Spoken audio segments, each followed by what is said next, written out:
Hi, welcome to Yard GrowingSA. In today's video, I'll be replanting haricot beans. Let's get into it.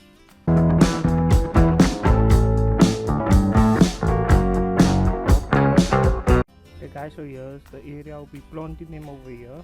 And this I made over here for the trellis.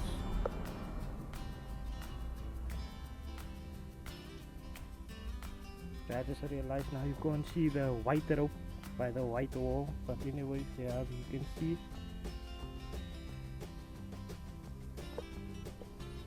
So I added some more compost to here, and I'm just gonna now plant the beans.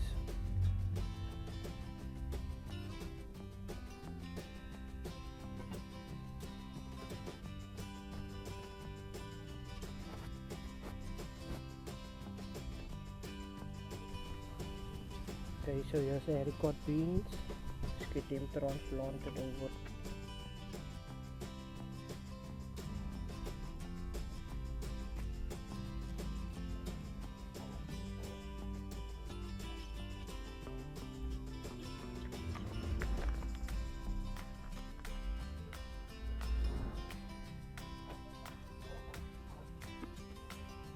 So as these grow bigger, these two I will just move to the back. I will guide them through the lines as well. Like this one will grow automatically up on here. So I'd like to say thank you guys for watching. If you enjoyed the video, leave a like, and if you're new to my channel, consider subscribing. Thank you guys. Backyard out.